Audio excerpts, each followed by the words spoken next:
Good day, folks, and welcome to another edition of Lumberjack Logic. The deep state is in all-out panic mode. This is epic to watch, and as they panic more, the gaslighting becomes more severe. I first just want to bring you back to a couple events that happened just a couple days apart with Joe Biden and Donald Trump.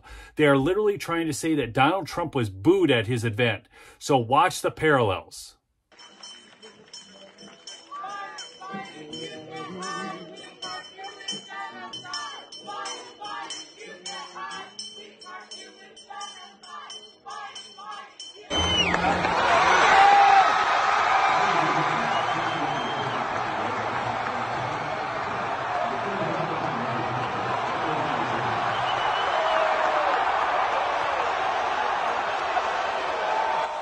Look, this is reminiscent of the media's Let's Go Brandon moment, but literally here it is, a headline out of The Independent: Trump booed by college football fans as he tries to upstage Nikki Haley.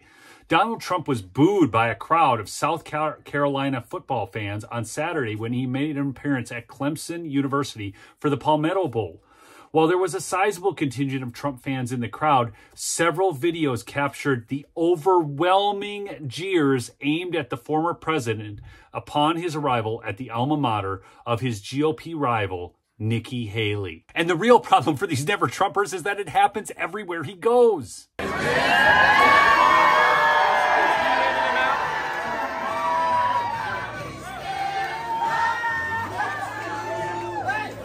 Everywhere he goes, this is what's happening.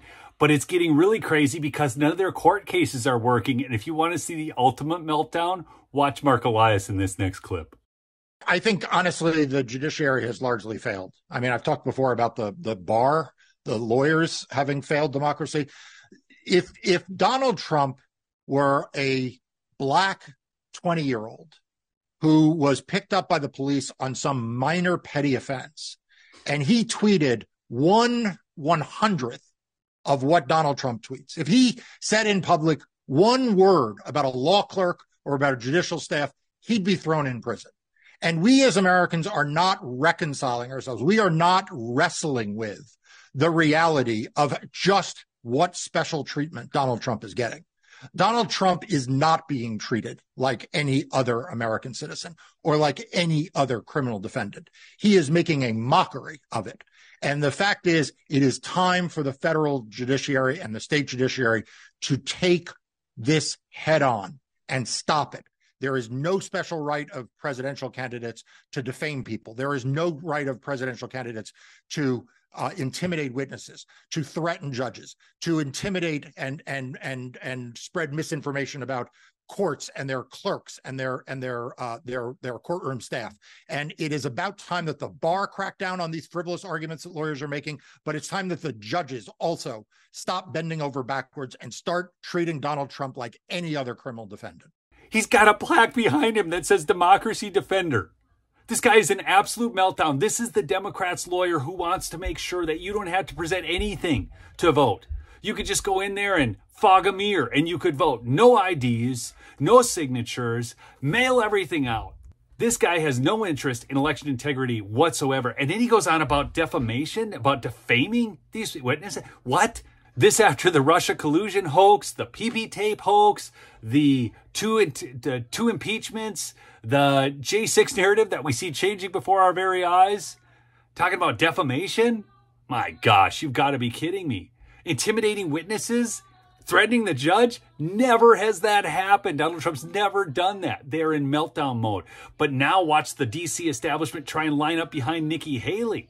Apparently, they've determined that Ron DeSantis is a dud, so here we go. Wall Street eyes Nikki Haley as Trump's spoiler. Republican donors aim to boost Haley, while Biden backers fret about his chances. They're fretting big time because of all the poll numbers and the youth vote that's constantly swinging away from him. Scoop, Spencer Zwick suits up for Team Haley. This out of Axios. Spencer Zwick, the money maestro for Senator Mitt Romney. That's right.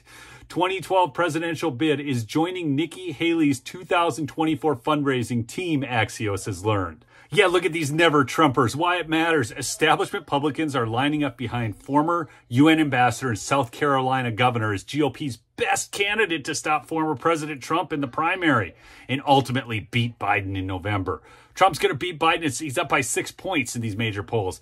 Ken Griffin, the GOP mega donor who has been shopping around for an alternative to Trump, hinted this week that he is leaning toward Haley in 2024. That's right, after he was seen with George Bush at the game.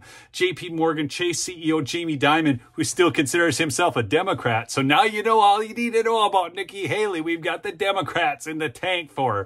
Folks, this is nuts. They're having a literal panic attack, and this deep state apparatus is trying to figure out how they can take this guy down because the court cases aren't working. The defamation of him isn't working.